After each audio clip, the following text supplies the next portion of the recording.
Bueno, ante todo queremos darle la bienvenida al nuevo programa de índice pecuario denominado Coincidencia o Controversia Agropecuaria. Un espacio para debatir con las personas que están capacitadas en los diversos temas del área pecuaria.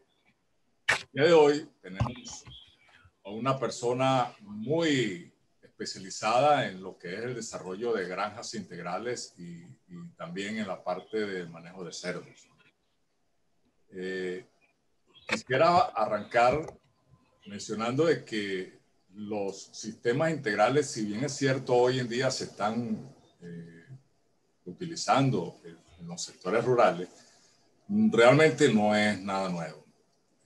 Esto comienza desde lo que viene siendo hace 8.000, 10.000 años atrás, cuando se comenzó con la domesticación de los animales y de alguna u otra manera se fueron empleando estos sistemas hasta que se han ido mejorando a través de la alimentación y de los diversos aspectos de manejo a nivel de cada uno de los productores, y todos estos a través de la ciencia, que se han obtenido muchos resultados.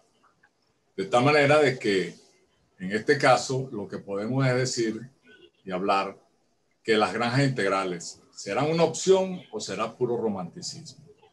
Eso es lo que vamos a discutir el día de hoy. De tal manera que vamos a hacer la presentación. Hoy vamos a tener al doctor Carlos González. El doctor Carlos González Araujo es PhD en Ciencias Agrícolas y profesor titular jubilado de la Facultad de Agronomía de la Universidad Central de Venezuela. Ha sido asesor del Centro de Investigaciones del Estado para la Producción Experimental Agroindustrial, conocida por sus siglas como CIEPE. Y además coordinador nacional del programa de producción animal amigable en Venezuela, en cuyo proyecto se evaluaron 250 granjas en pequeña escala. Ha realizado diversas asesorías en unidades de producción en México. Fue coordinador de posgrado de producción animal de las Facultades de Agronomía y Ciencias Veterinarias de la Universidad Central de Venezuela. Ha publicado 54 artículos científicos en revistas nacionales e internacionales. Ha sido organizador y expositor en congresos nacionales e internacionales y coordinó el equipo internacional de encuentros de investigación y producción de monogástricos, además de que es coordinador de libros como La producción porcina a campo, un modelo alternativo y sostenible, y que es editado por la Caja de Extremadura en España. Bienvenido, Carlos. Gracias. Buenas tardes para el amigo Freddy y para todos los amigos invisibles en este momento. Estamos aquí para tratar de dar alguna información de nuestra experiencia al respecto. Buenas tardes. Bueno, realmente, como tú dices, amigos invisibles, hoy en día la tecnología nos ha llevado a eso y bueno, tenemos que adecuarnos y prepararnos a esto, a pesar de nuestras edades, ¿cierto? No, vale, si somos jóvenes con experiencia avanzada. Ahí está, y ahora dicen que los jóvenes están hasta los 80 años, entonces estamos jóvenes todavía estamos muchachitos. Exactamente. Bueno, Carlos, claro, así es. Carlos, antes de entrar en el tema, ya que estás en Venezuela, nosotros estamos transmitiendo desde Panamá. Sabemos que la situación en Venezuela realmente hoy en día es precaria, ¿no? Por cuanto, desde el punto de vista no solamente la capacidad adquisitiva para obtener los alimentos necesarios para poder alimentarse y no tener esa subnutrición que ya se está evidenciando ya como desnutrición en ciertos sectores de Venezuela. Sabemos que la calidad de vida ha mermado demasiado, porque el adquirir alimentos se ha vuelto realmente un problema. No solo el hecho de ir a un supermercado, muchas veces no tienes la gasolina para hacer un mercado, si el supermercado te queda lejos, si agarraste y pudiste obtener los alimentos, cuando vas a la cocina no puedes cocinarlo porque no tienes gas, decides y compras una hornilla eléctrica y resulta que te cortan la luz. De verdad que es una calamidad lo que se está viviendo en Venezuela. Ahora bien, mi pregunta es, Carlos, para arrancar, ¿cuál es tu opinión ¿verdad? En relación al sector agropecuario en Venezuela y si realmente estamos en capacidad de poder alimentar a esa población en estos momentos. Bueno, mira, Freddy, aquí hay mucha tela que cortar, mucha tela que cortar. Definitivamente pensar que la agricultura venezolana en este momento puede soportar el consumo nacional, yo diría que eso es realmente casi imposible, porque el campo en Venezuela ha sido muy golpeado, como también ha sido golpeada la población, porque la población por su poder adquisitivo y el campo, no nos olvidemos que el campo ha sufrido de situaciones sumamente críticas en las últimas décadas, yo diría que en las últimas 2 décadas, como son el caso de las expropiaciones, la inseguridad en el campo, porque tú mencionaste una serie de factores allí que están afectando a toda la población, pero veamos cómo realmente la situación en el campo hoy día,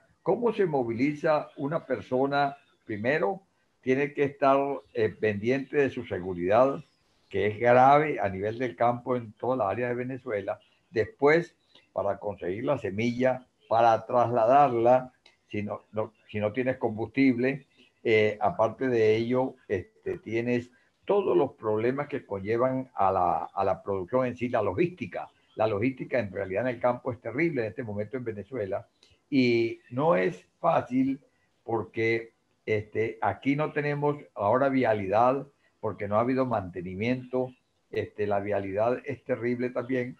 Entonces realmente el campo ha sufrido mucho. Yo diría que los productores del campo en estos momentos que todavía quedan en el campo son héroes, porque están cumpliendo una función con una dificultad impresionante. Y son unos productores, yo diría, resilientes totalmente, porque practican la resiliencia en una forma asombrosa. Vale decir, son unos hombres que se adaptan, más no se acostumbran a vivir como estamos viviendo ahora. Realmente la situación ha sido extraordinariamente fuerte. Si nosotros vemos una situación y hacemos un poquito de memoria en estas últimas 2 décadas, hay momentos en que no habían alimentos en Venezuela. Había dinero para adquirirlo, pero no había alimentos. Después aparecen los alimentos, pero no hay poder adquisitivo ahora para obtenerlos. Pero Entonces, disculpa, pero esa obtención de alimentos que hay hoy en día, ¿de dónde viene? importados todos. Pero ¿quiénes los importan? Mira, ¿Quiénes son los que lo están importando?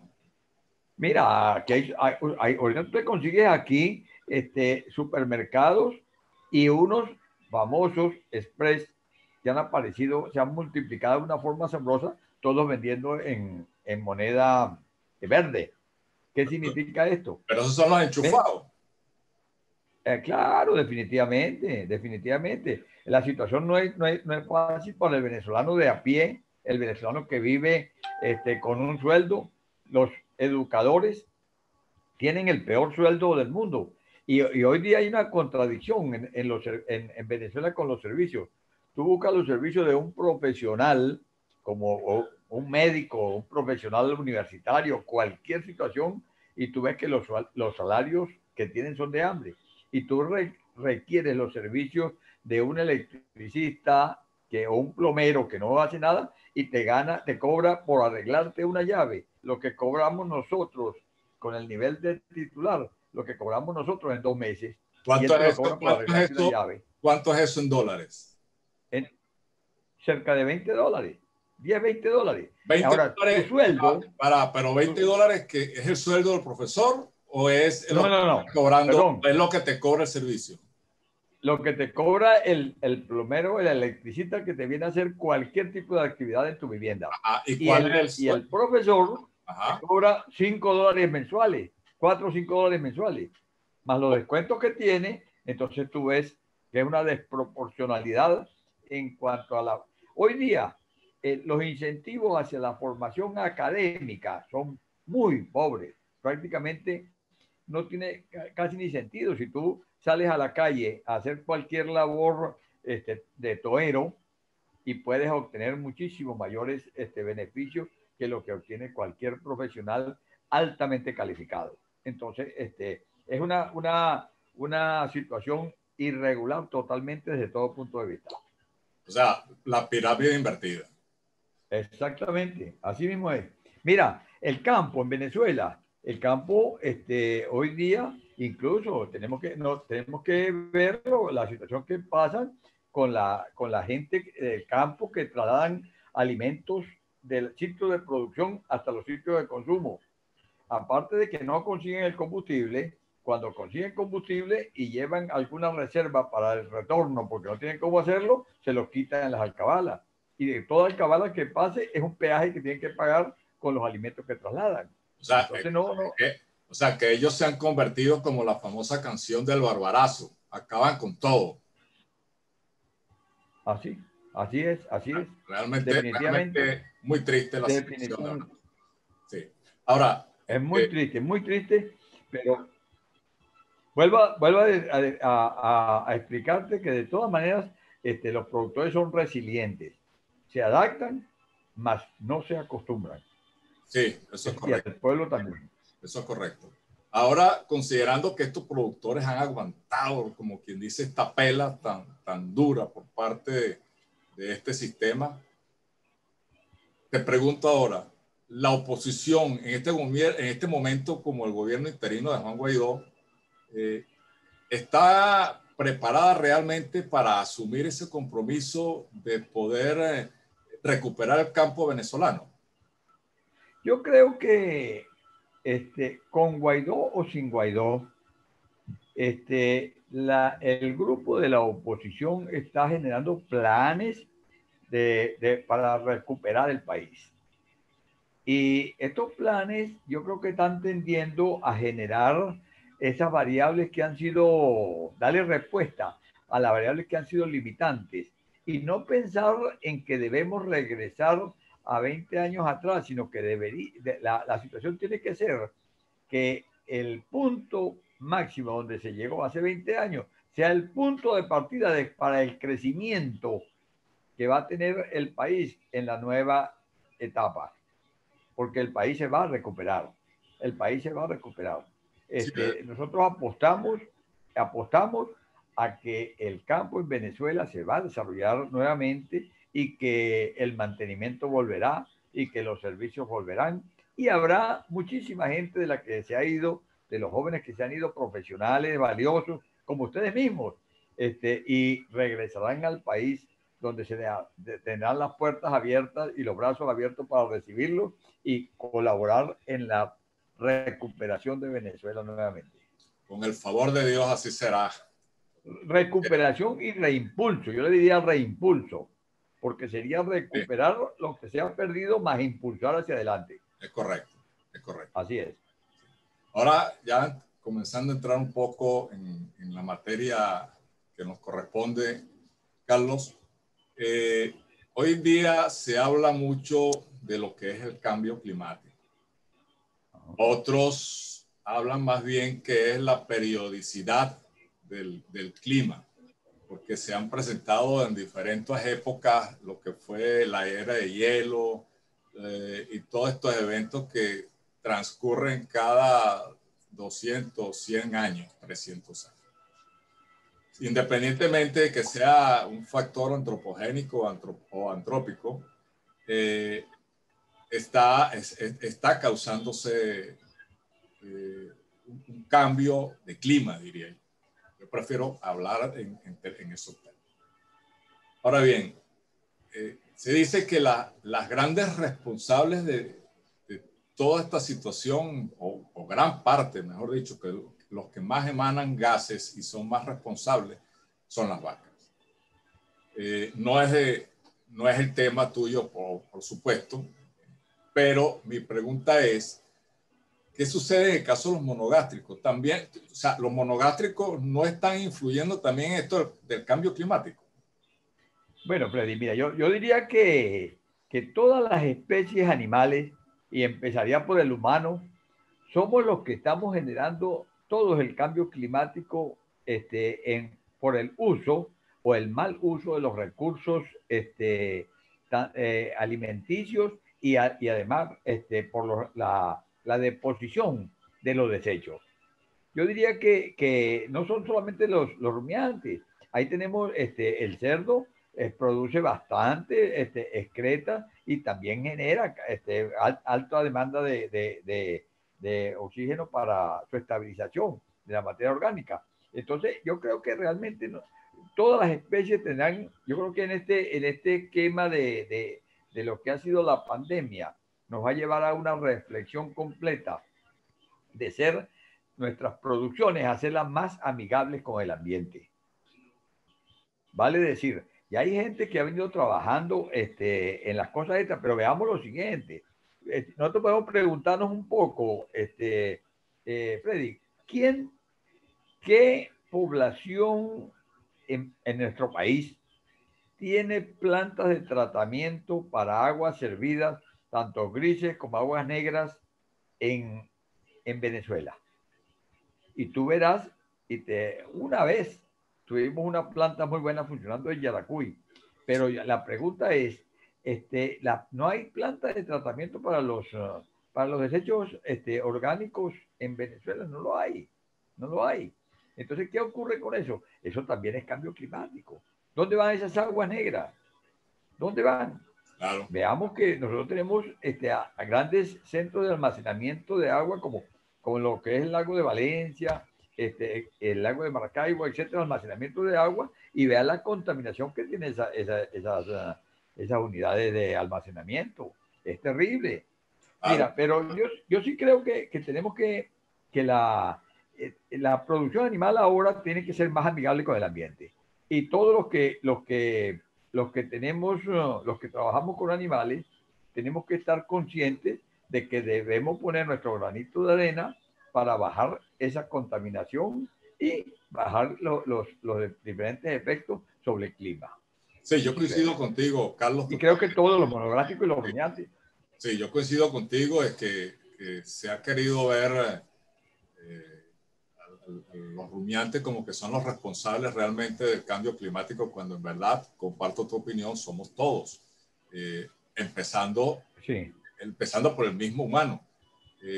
Yo hacía una reflexión, claro, una oportunidad en Zootecnia Tropical cuando comenzó el tema de las vacas locas, donde yo llegué a la conclusión de que por qué si Dios creó a los animales, en este caso a las vacas, para alimentarse de los forrajes, alimentarse realmente de fibra, porque nosotros nos empeñamos en convertir ese animal en un animal poligástrico, como quien dice. Entonces, ahí se empiezan a generar ciertas cosas, ¿no? Esto quizás es un tema donde usted, amigo oyente, si está interesado, puede participar, dar su opinión, qué opina al respecto. Ahora bien, Carlos, bueno, retomando, como te decía, efectivamente, el hecho también del caso de los monogástricos en general, son altamente demandantes en alimentos concentrados, a diferencia de los rumiantes. Y resulta ser que la producción de maíz, de soya, utilizan grandes cantidades de fertilizantes. Y eso también ocasiona cambio climático. Entonces, bueno, realmente la responsabilidad es de todos, de técnicos, productores, porque el productor también tiene la responsabilidad de producir siendo más amigable con el ambiente. Y hay las alternativas que, bueno, en el transcurso de otros temas más adelante iremos tocando al respecto. Ahora bien, perfecto. Te pregunto lo siguiente, o te hago comentario lo siguiente. En el caso de las granjas integrales, como tal, ¿qué tan efectivo puede ser para alimentar a una población?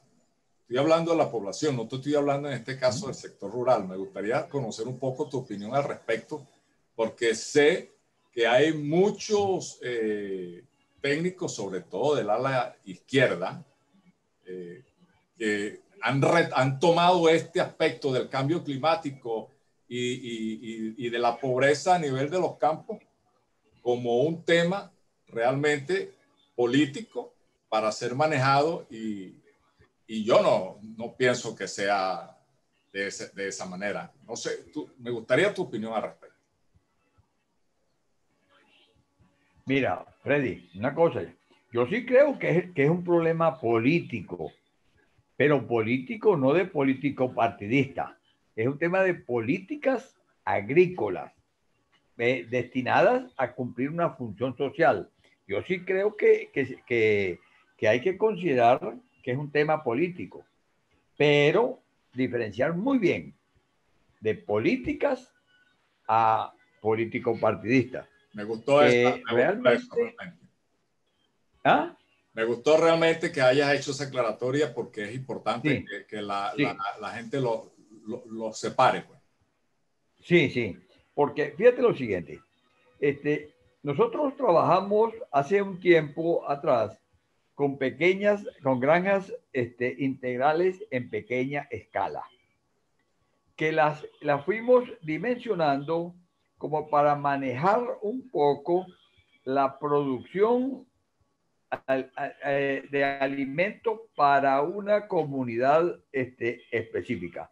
Y en la medida en que la demanda aumentaba, fue satisfaciendo poco a poco el consumo de la comunidad y empezaron a generarse excedentes.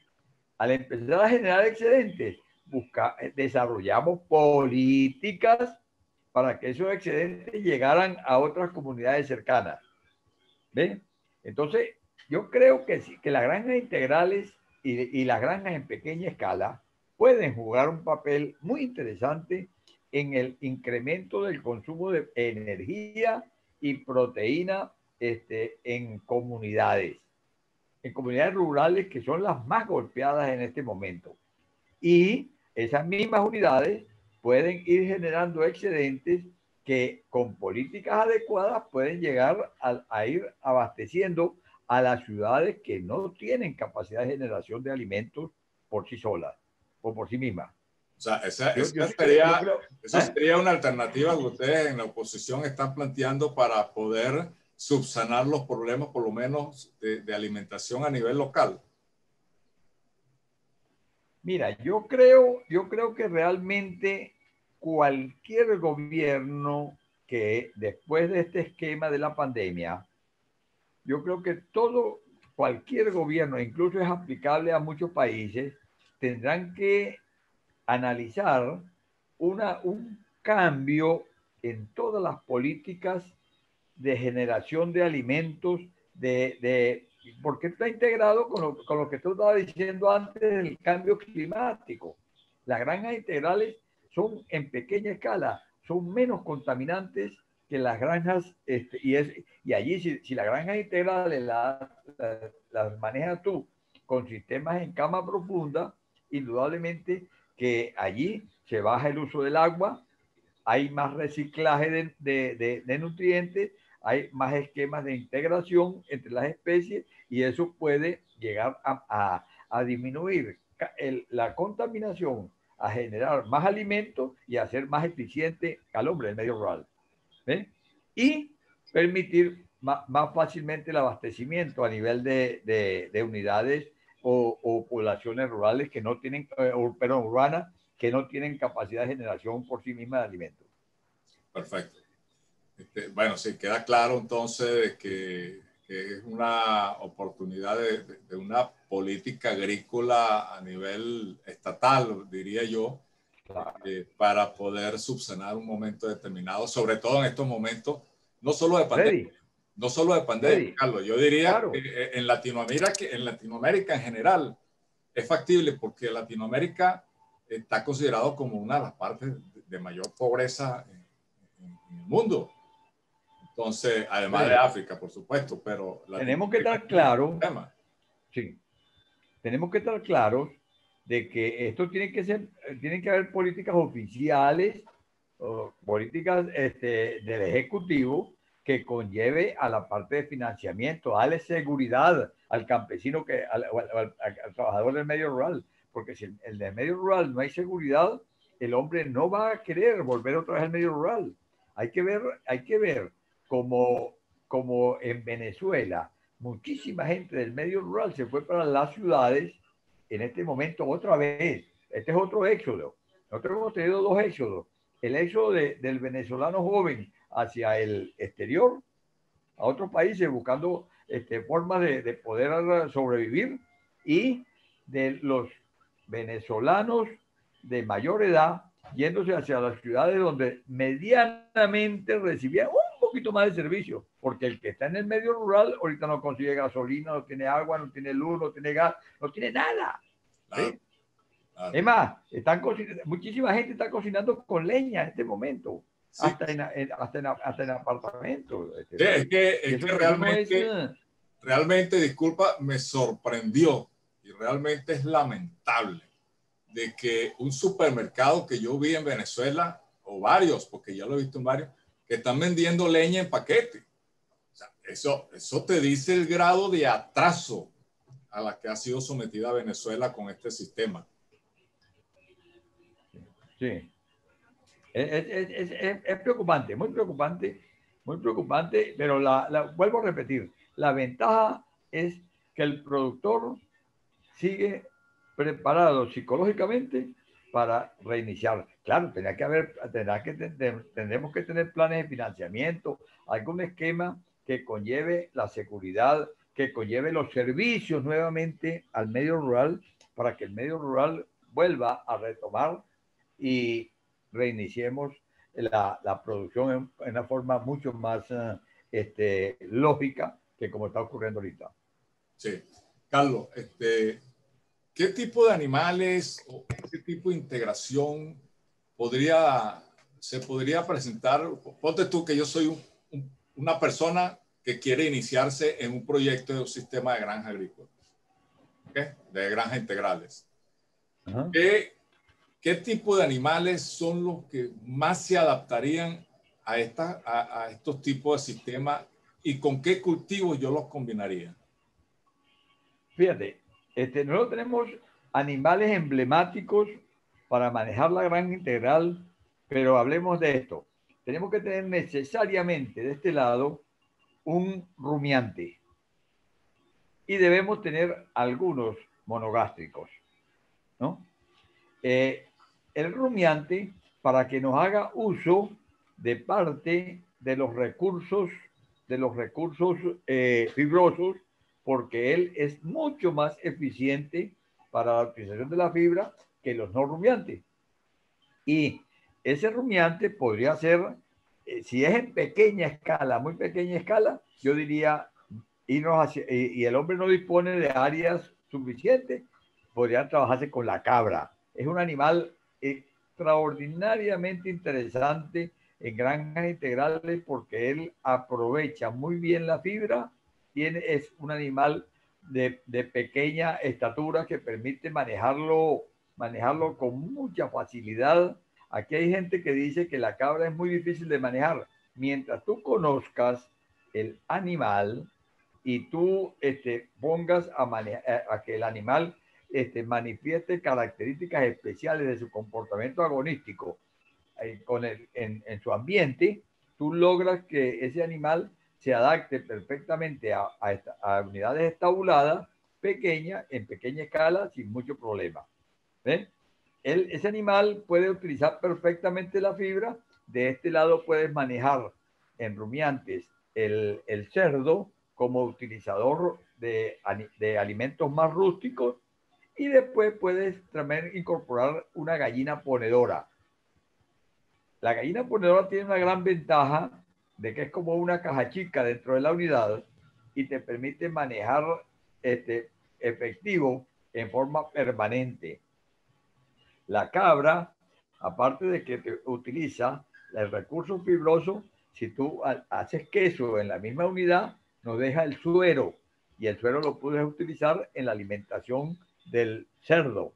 Y la gallina está allí para hacer la caja chica, tranquilamente. Y si las gallinas, tú puedes manejar algo de pastoreo, logras con un cultivo como la caña, para irnos integrando ya a la parte vegetal, darle los cogollos completamente a a las cabras y trabajar con los tallos en forma de jugo de caña para los cerdos y vas manejando con otro cultivo como el maíz en forma de germinados, el maíz en forma de germinados como forraje verde hidropónico, aprovechándolo para la gallina, para el cerdo y para la cabra. Nos aumenta un poco la producción de leche la cabra y el cerdo, la producción láctea de la madre la aprovecha también y las gallinas le da una pigmentación extraordinaria a los huevos con ese forraje, con el forraje verde hidropónico. Y esto nos daría una ventaja extra, que es que la fibra que tiene el forraje verde hidropónico es una fibra muy noble y se aprovecha, aumenta la digestibilidad de la proteína, aumenta la digestibilidad de la fibra y la calidad del material es excelente para ello. La caña. ¿Qué cantidad de proteína tiene ese forraje verde hidropónico? Mira, eso depende un poco del momento, el porcentaje de proteína va a depender un poco del momento de la cosecha, pero tú puedes obtener entre 12 y 18% de proteína de acuerdo al momento que lo estés, con una digestibilidad altísima de esa proteína. ¿Ves? Cosa que en el maíz tú logras un 5 o 6% y con una digestibilidad de esa proteína del maíz baja. Aquí se nos aumenta el nivel de proteína y a la vez la digestibilidad también se nos dispara.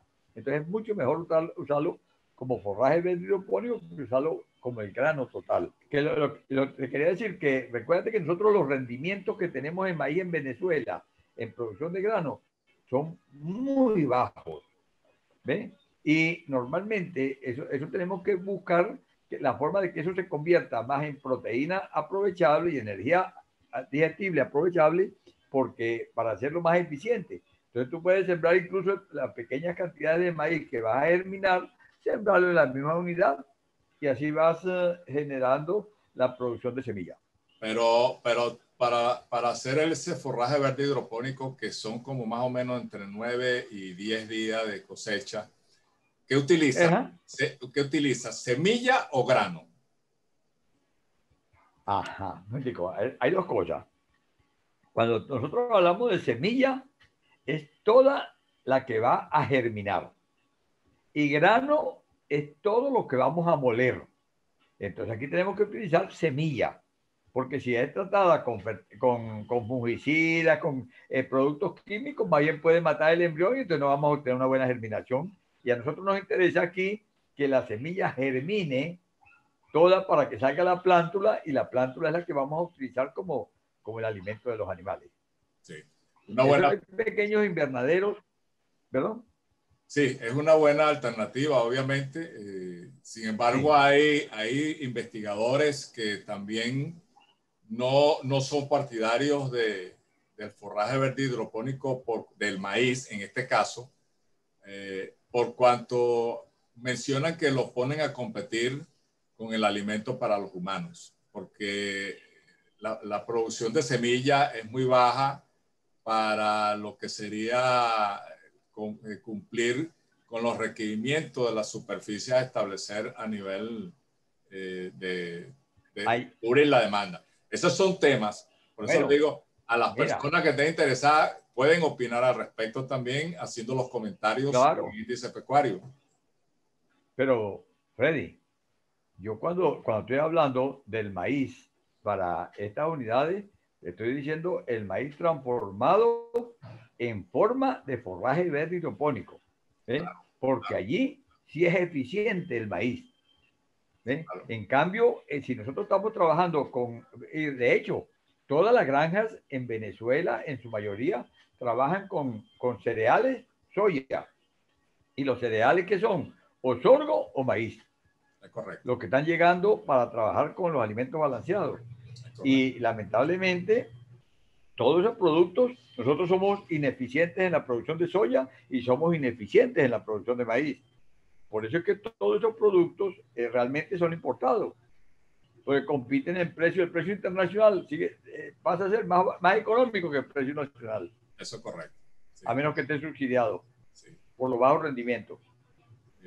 Carlos. ¿sí? Cuando era muchacho, en Venezuela nos encanta lo que es la cachapa con el cochino frito, y más cuando es una costillita. Realmente a uno se le hace, como quien dice, agua a la boca por este alimento que realmente es apetecido por el venezolano. Ahora, mi pregunta es porque en una oportunidad escuché cuando un profesor llamó la atención de que no tenía que llamarlos cochinos. O sea, que por qué cerdos, ¿verdad? ¿Por qué cerdos, porcinos y no cochinos o puercos? O sea, no sé si has escuchado eso anteriormente. Claro, claro, claro. Mira, es interesante la pregunta que tú haces, Freddy. Por qué cerdo y no puerco, marrano, cochino, etcétera? Sí, sí, sí. Chancho. Chancho le dicen los Sí. mexicanos. Ajá. Mira, ¿qué ocurre con esto? El cerdo es un animal que le gusta el agua, pero el cerdo es un animal muy limpio, es muy limpio. Fíjate tú que el cerdo, cuando tú lo pones a él trata de excretar en la parte opuesta donde él come, ¿no? Y él tiene tendencia a excretar en el mismo puesto donde está sucio, dentro del puesto para él mantenerse limpio. Lo que pasa es que nosotros los humanos, con los productores, con el mal manejo que hacemos del diseño de las instalaciones, de toda la estructura, hacemos que el animal siempre permanezca sucio. Pero si tú la mejor aplicación es agarrar y trabajar con esquemas de cama profunda donde logremos que los animales manejen un poco el esquema del hábito o el comportamiento agonístico de él y lleguemos a tener una relación de él con el ambiente adecuado. Vale decir, el cerdo es un animal que si tú lo pones a estar en cama profunda, le das la oportunidad de osar, de osar. Y entonces, al él osar, él está manejando una Disculpa, Carlos, característica. disculpa, ¿Perdón? disculpa, para que las personas sepan qué término es osar. ¿Qué es eso? ¿Qué significa eso? Bueno, el osar es cuando el animal tiene tendencia a abrir huecos y empezar a profundizar con la trompa en el terreno donde se encuentre. ¿Ve? Y al meter la trompa, él va viendo el hueco en la cama. Él tiene oportunidad de removernos la cama, haciendo el trabajo eficiente de remover la cama él mismo, osando. Y eso hace que él mismo, al remover, hace que la deshidratación de la cama sea más rápida. ¿Eh? Entonces estamos aprovechando de darle a él que él pueda hacer su característica típica y además estamos logrando que él nos remueva la cama él mismo. Eso es muy interesante. Por ejemplo, tú la gallina. ¿Qué ocurre con la gallina? A la gallina tú llegas y en la parte industrial de la producción de huevos, agarras y le cortas el pico a la gallina. ¿Eh? Entonces le quitas una característica típica de la gallina que es picotear. Se la quita, se la Sí, impide, ¿no? sí. Además, en las unidades, tú las metes en jaulas y le quitas otra característica que tiene la gallina que es de montarse en las varas. Cuando ella, al montarse en las varas, ¿ella qué hace? Bajar la densidad. Cuando hay calor, baja la densidad en el área donde se encuentra y al bajar la densidad, la temperatura también baja. Entonces, le estás quitando a las características, al animal, las características típicas que él tiene de su comportamiento.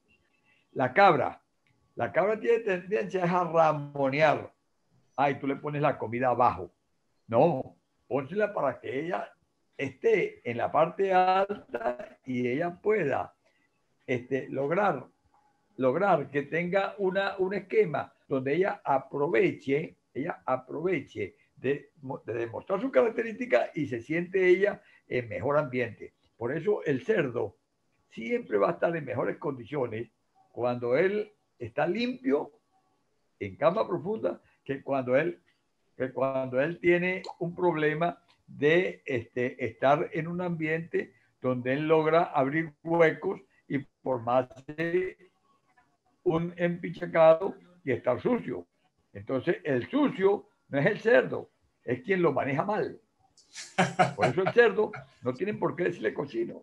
Suena Sino hay feo, que decirle es suena cerdito. feo. El sucio es el otro, el sucio no es el cerdo, es el otro el que lo maneja. Este, Claro.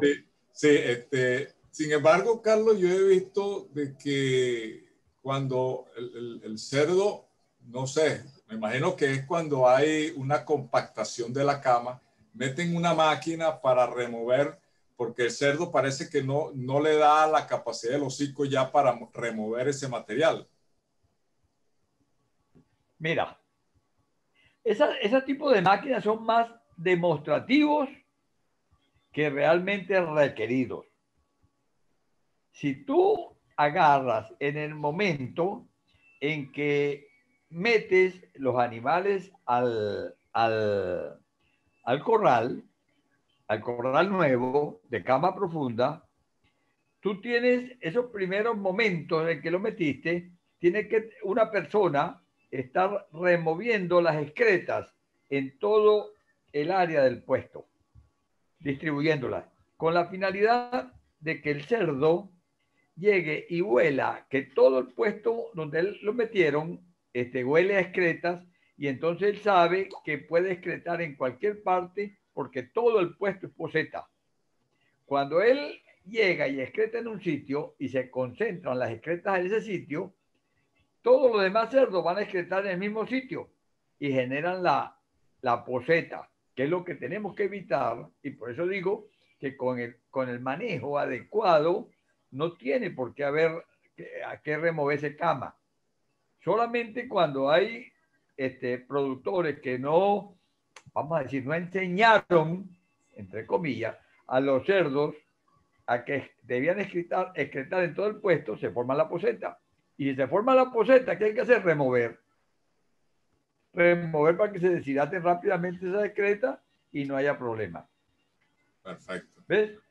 Sí, sí, es bastante interesante el tema, da mucho para realmente en esta parte de la cama profunda, Sí. da mucha tela que cortar. Sin embargo, me llama la atención que en países desarrollados como Canadá, estos sistemas de cama profunda se utilizan en sistemas intensivos.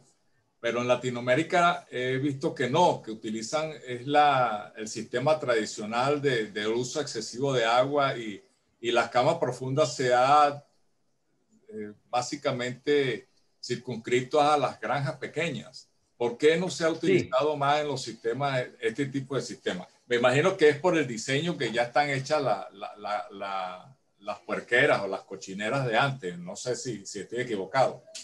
Freddy, han habido unidades incluso en Venezuela que generaron todo el engorde en cama profunda. ¿Ves? Y habían 20, 30, 40 mil cerdos en unidades de cama profunda. Pero recuérdate lo siguiente, que estas unidades tú tienes que mantener una altura de la cama de aproximadamente 60 centímetros. Y si tú le estás dando a cada cerdo 1.4 o 1.5 metros cuadrados de área, si tú multiplicas esa área por el volumen, por la altura, te va a dar el volumen tan alto de cama que requiere. Entonces, en unidades muy grandes, ellos tenían que tener también extensiones muy altas, grandes, para generar el heno que iba a servir de cama. Mucha gente no se preparó para el heno que iban a utilizar, porque aquí viene la integración, porque esto también es parte integral, vegetal, animal. Porque si tú ibas a tener un rumiante dentro de la granja integral de un rumiante, era para que hiciera uso de la fibra. Si tú la fibra esa la pasabas como cama primero, la enriquecías un poco con la materia orgánica deshidratada de las excretas, entonces, ¿qué estabas haciendo? Enriqueciendo un forraje con un mayor nivel de proteína y después utilizarlo en el bovino. ¿Ves? Sí. Pero ¿qué ocurrió? ¿Qué ocurrió? Que la gente no utilizó la integralidad completa, sino que ellos tenían que surtir la cama y entonces competía con el bovino. ¿Ves? Competía con el bovino y entonces dejaron de utilizar porque los requerimientos de heno para la cama eran muy altos, son muy altos. ¿Ves? Sí, claro, Pero claro. si tú no lo manejas como un esquema integral, sino que lo estás manejando como un esquema diversificado, donde cada especie anda por su lado, tú no lo vas a lograr en grandes para el engorde de cerdo, porque realmente tendrías que utilizar el bovino también, pero el bovino para que utilice parte de la cama o la cama total en las proporciones adecuadas, use la cama como alimento. Perfecto. Porque entonces si tú tendrías, más bien, en vez de tener un costo de la cama, lo que ibas a tener es una cama con un plus alimenticio. O sea, que sí se llegó a utilizar en algún momento ese sistema Sí, sí, cómo de no, producción, cómo no. pero que hoy en día por el asunto, Pero vuelvo a repetir, sí, se manejó el esquema como diversificación y no como integralidad de la producción. ok, Y hay que diferenciar muy bien lo que es una unidad diversificada de una unidad integral. claro, ¿Ve? claro, Porque la unidad diversificada no tiene incluso por qué tener relación un rubro con otro, sino salen en forma independiente. Pero cuando tú le das la integralidad de la producción, tiene que manejar la integralidad para que tenga una dependencia real y una consolidación de cada uno de los rubros. sí. Ahora bien, eh, hoy en día, sobre todo después de lo que está sucediendo en estos momentos con la pandemia, los costos de producción se han elevado considerablemente. Y de hecho, eh, los alimentos de alguna u otra manera también han incrementado sus precios en diversos países latinoamericanos. Ahora, ¿qué tan rentable puede ser los sistemas de producción en estos momentos de cerdos? Eh, ¿O es mejor utilizar la alimentación alternativa? Yo creo que dentro de esta nueva visión, ya en Venezuela, para ponerte como ejemplo Venezuela, pero que aplica para cualquier país latinoamericano fundamentalmente, tiene suficiente investigación de la aplicabilidad de algunos recursos alternativos en la alimentación de cerdos y de ponedoras, fundamentalmente, cerdos y gallinas, y de cabras, etcétera. Pero hay bastante investigación, bastantes recursos que ya están muy trillados los resultados y ya mucha gente está haciendo es como confirmación de resultados ya obtenidos. ¿Ves? ¿Por qué? Porque eso aplica. ¿Ves? Entonces, ¿qué ocurre? Que es muy probable que cualquier plan deba contemplar el uso de recursos locales, donde hayan ventajas comparativas, donde tú logres unos rendimientos altísimos. Y eso, por ejemplo, Freddy, un cultivo muy noble que nosotros tenemos y que tenemos una experiencia altísima en el uso en alimentación animal, es la caña de azúcar, con una producción de energía impresionante, ¿no? Sí, Y sí, la caña de azúcar, en Venezuela prácticamente la caña de azúcar desapareció. Pero tú no tienes ningún pueblo del medio rural en Venezuela, ninguno, que no tengan experiencia en la producción de caña de azúcar. Entonces, cualquier esquema que tú pudieras hacer en cualquier sitio, podrías considerar, de producción animal, podrías considerar la caña de azúcar como un elemento básico dentro de la unidad integral porque automáticamente ya la gente tiene experiencia en la producción de caña de azúcar. ¿Ve? Y los rendimientos son excelentes. Nosotros en las unidades, nosotros llegamos a tener como unas 6 o 7 unidades que trabajaban, que estaban alimentando toda la parte energética de los cerdos con jugo de caña, Sí. aplicando resultados que nosotros mismos habíamos obtenido en la universidad. Entonces, son recursos, la batata, hay sitios donde el rendimiento de la batata en Venezuela es extraordinario, extraordinario. ¿Ves? Y que si se combina con algunos sitios donde se produce yuca. La batata es, para que la ¿Es? gente sepa también, que es también la que le llaman el camote. La El hipomea. camote. Sí. El camote. Sí, para que la Hay mucha nivel de experiencia. Latinoamérica, sí. Sí, sí. Hay mucha experiencia en el uso del camote en la alimentación animal. Mucha experiencia en cerdos, en aves, en todo, mucha experiencia que usando el follaje, usando la raíz, se ha determinado la digestibilidad tanto de la proteína como de la energía. La yuca, la yuca, la mandioca, es otro recurso que tenemos una experiencia tremenda para usarlo en la alimentación animal. Es tremenda. Se puede usar tanto la batata como la yuca, se puede ser deshidratada, se puede usar fresca. Claro, si hablamos de fresca, no utilizar la yuca amarga en la alimentación animal porque sí sabemos que tiene su problemita con el ácido salicílico. ¿Cómo Pero en general sabemos, hay mucha experiencia. cómo sabemos cuál es amarga y cuál es dulce? Hay características que la pueden, incluso al momento de la siembra ya el productor sabe cuál está sembrando, si la amarga está sembrando la yuca dulce. Pues. Sí. Ahí hay experiencias tremendas en eso. Sí. Sí. Sí, Ahora, cuando está en la raíz, ahí sí es verdad que te cuesta un poco para diferenciarla, porque no es tan fácil diferenciarla. Claro, claro. Sí. Entonces, esa es la ventaja que tienen las granjas integrales, que puede utilizar todos estos cultivos, como era, o sea, lo que eran los conucos. Los Exactamente. conucos eran Mira, prácticamente Freddy, eso.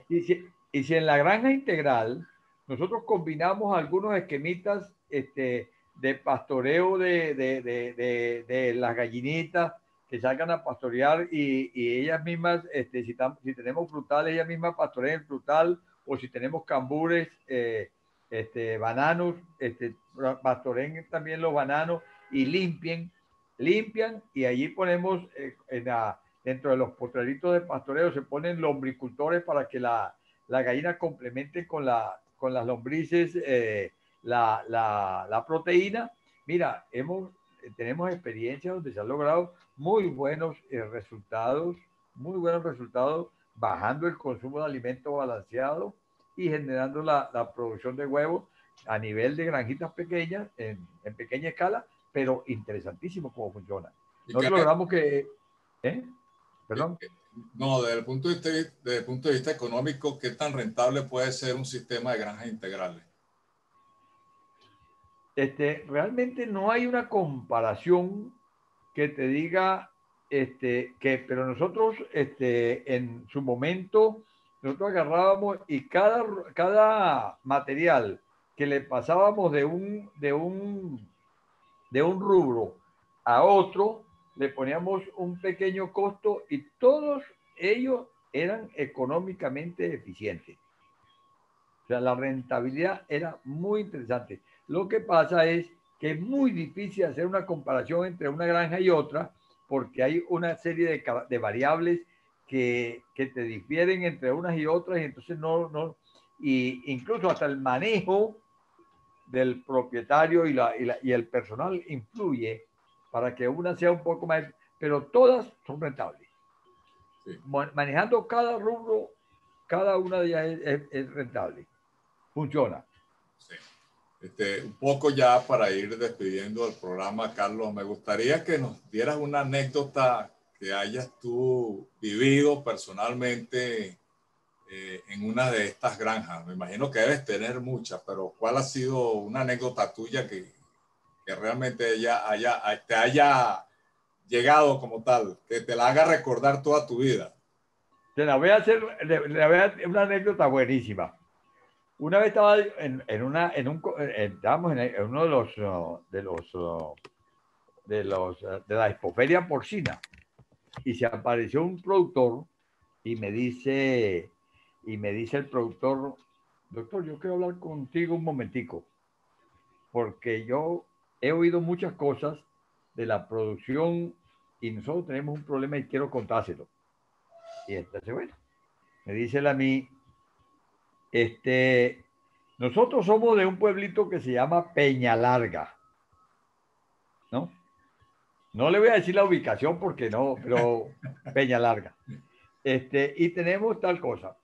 Nosotros estamos ubicados y le digo yo, tú llegas a la alcabala de Puerto Páez, de Puente Páez, y de esa, entonces digo yo, ajá, y tienes un problema grave. Y me dice, sí, sí, tenemos un problema así, así. Y le digo, no te preocupes, no me digas dónde queda, que yo bajo el vidrio del carro y por el olor voy a llegar a Peña Larga. Y si no llego por el olor, voy a llegar por las moscas. Entonces me dice él, eso es correcto, ¿no? El señor se llama Gregorio Herrera.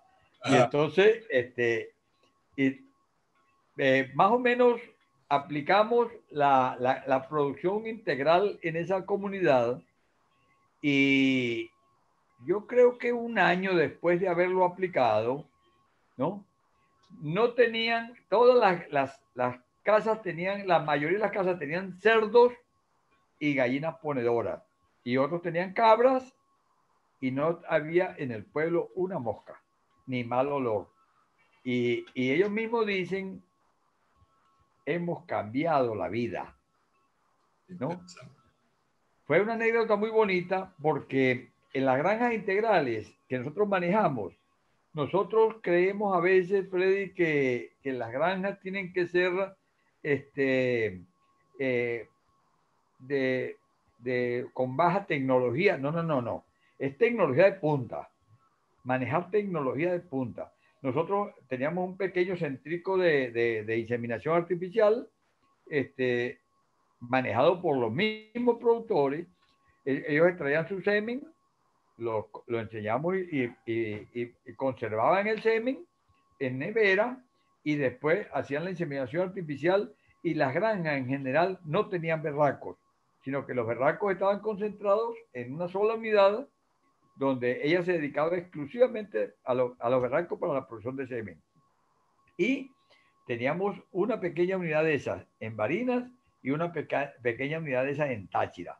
Y de allí nosotros podíamos distribuir semen a Yaracuy, a Barinas, a Mérida, bueno, por supuesto a Táchira, a Barinas, y teníamos tecnología de punta. ¿Ves? Pero para eso participaban gente de las escuelas técnicas. Oye, que el equipo de Táchira era un equipo impresionantemente bueno, como el equipo de Barinas también era muy bueno, y realmente la tecnología es interesante. Mira, la tecnología de las camas profundas, manejándola adecuadamente, Freddy, es ideal para las gallinas, para las cabras y para los cerdos. Ideal, Y manejando adecuadamente en pequeña escala. después Ajá. de eso nos queda el abono para las plantas. Ajá. Y con la lombricultura de las gallinas nos genera el humus y nos genera la proteína de las lombrices. Y con la cama tenemos el abono o tenemos un alimento plus, un eno plus. Y que uno de los problemas en las zonas cafetaleras es el pergamino del café. Y el pergamino del café es también una forma de cama extraordinario. Perfecto. Bueno, Sí. Carlos, muy agradecido, muy interesante y muy amena la conversación que hemos sostenido el día de hoy. Realmente espero que a nuestro oyente le haya servido realmente esta presentación, esta charla, y que si usted está de acuerdo o no está de acuerdo con los planteamientos hechos por el doctor Carlos González y este servidor, por supuesto, realmente puede escribirnos a Claro. pecuario, el correo perfil pecuario @gmail.com, usted, como dijimos, puede ser el próximo invitado de este programa y podemos ponerlo a debatir con el doctor Carlos González en caso de que no esté de acuerdo para que a ver cuál de los dos mantiene su posición o si llegamos a un punto de encuentro. Bueno, amigo oyente, amigo participante, muchas gracias por estar nuevamente y que tengan una semana muy feliz y que Dios y la Virgen me los bendiga. Muchas gracias. Buenas tardes. Buenas tardes, Freddy. Esperamos que este programa haya sido de su agrado.